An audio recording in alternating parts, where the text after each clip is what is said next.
I had heard about this Caitlin Clark, and I was like watching videos of her just like having like 40 points, like averaging 1 million in high school. And I was like, oh, this girl thinks she's going to come here and rule the world, you know, like whatever. It's going to be, you know, whatever.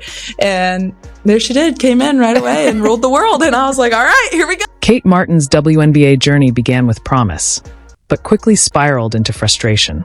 The former Iowa standout, who helped Caitlin Clark lead the Hawkeyes to back-to-back Final Fours, found herself stuck on the Las Vegas Aces bench, watching her dreams fade before they ever truly began.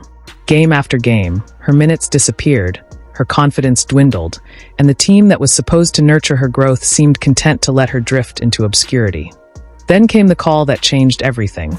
From Caitlin Clark herself, in a new interview, Kate revealed the moment she knew Vegas wasn't home, the heartfelt conversation with Caitlin that reignited her passion, and how signing with the Golden State Valkyries became far more than a career move. It became her rebirth. If you're cheering for Kate, you know what to do. Type Golden State Kate in the comments. I feel like your two Iowa teams left a mark on women's college basketball, but also women's basketball at large.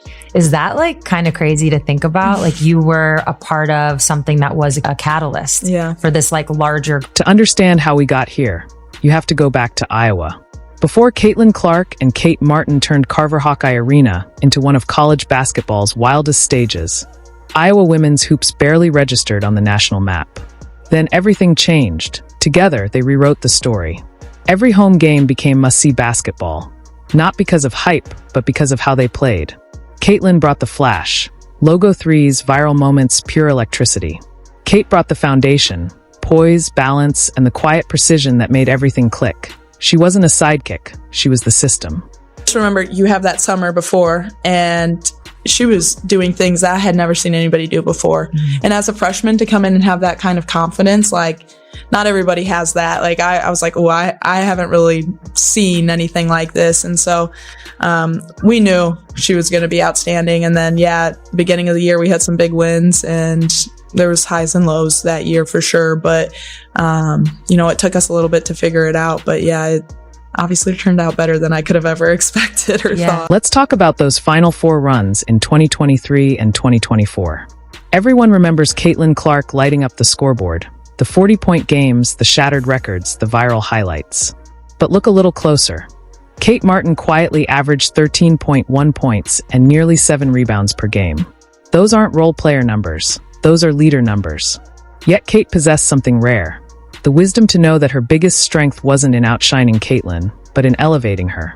She was the glue, the balance, the quiet force that made the entire machine run smoothly. Quick, what did you notice about Caitlin's work ethic? Was there anything that stood out? Yeah, absolutely. I mean, she was in the gym constantly. And it was like the way she approached everything too was like, it was like with a sort of excellence. It wasn't like, oh, I'm just going to go through the motions and whatever. It was like, no, I'm here to kick your butt in every single drill, every single practice, and especially whenever our gray squad guys were playing against us, it was like, if you're across from me, you're my enemy, you know? And I think that's just kind of how you have to approach things to get better. And she had that, next level mindset, and it really just raised us all up with her. Go back and rewatch that legendary Final Four matchup against South Carolina, the game that handed the undefeated Gamecocks their only loss. Kate Martin calls it the defining moment of her career, and it's not hard to see why. She was everywhere, talking on defense, boxing out, cutting off lanes, setting perfect screens. Amid the chaos, she was the calm. When Clark needed room to create, Kate carved it out.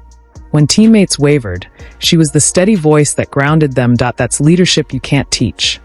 The kind of presence that turns great teams into champions. You had to pick kind of a favorite highlight, getting to the Final Four. Is it beating South Carolina and breaking their streak? Is it, getting to the final game? What would have been the moment? I would say beating South Carolina. Yeah, no, fair. Was that was incredible. That was the best moment ever, because we all believed that we could make it to a Final Four. And so we were just all right, we made it to a Final Four. Let's go. This is great. We didn't think we were going to really make it to the national championship. The undefeated South Carolina, they're Twin Towers down there, just a very long, athletic, good team. And so when we like executed that game plan perfectly and beat them, that was probably that's like still probably my career high. But the real magic between Caitlin and Kate wasn't just chemistry. It was telepathy. They shared a basketball wavelength that few duos ever find. Kate instinctively crashed the boards the moment Caitlin's deep shots went up, already anticipating where the rebound might fall. And Caitlin? She always knew where to find Kate, for open looks, for the extra pass, for the hockey assist that made the whole play sing. They weren't just teammates, they were an ecosystem. Caitlin's confidence flourished because Kate made the game flow. And Kate's impact grew because Caitlin trusted her completely. I feel like looking back on it, and then even just talking to you now, it's like, yes, Caitlin is like a big focal point of the team. Yeah. She's going to have to do a lot of the scoring, all the things. And it's almost like good cop, bad cop or something. Yeah. Now, I don't mean it in like literal terms, but she just had to like be herself, and that was going to win you games. But then you had to come in and kind of be like a calming effect. And that, so I'm actually really curious, as these teams start to take shape in 2023 and then 2024, like what was your leadership style in conjunction with a player like Caitlin, but also the rest of your team? And make no mistake, Kate did the dirty work that never made the highlight reels. She set the screens that freed Caitlin for those impossible shots. She rotated on defense to cover for Caitlin's bold gambles. She battled for offensive rebounds, creating the second chance opportunities that kept Iowa's momentum alive. I was definitely more of like the calmer presence and being like, hey, like look me in the eyes, you know, deep breath, like it's all going to be okay.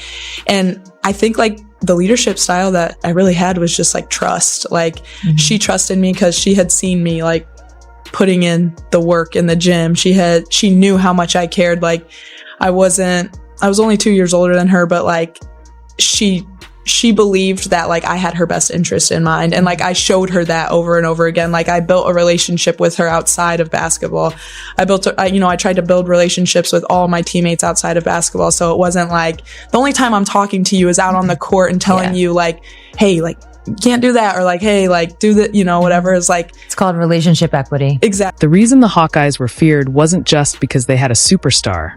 It was because they had the perfect partner beside her. If we needed to get across to Caitlin, you know, like it was like Kate, like that was like my job at times. And then like her junior and sophomore year, like she had done so much like work on herself and like how to be like a great teammate and all of us together that like I didn't need to like, I don't know, like do all of that. Manage that as much as like I had in the past. But I felt grateful that, you know, she trusted me enough and like I trusted her enough too, to where like it was a working relationship. And so then, I just kind of did that with all of my teammates. And I felt grateful that like I was the person who could speak up. But the WNBA is a different beast.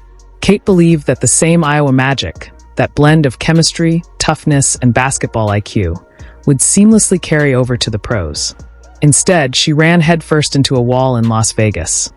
The Aces drafted her, but what followed felt like a slow-motion demotion.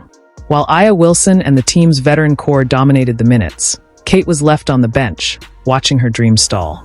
The numbers tell the story.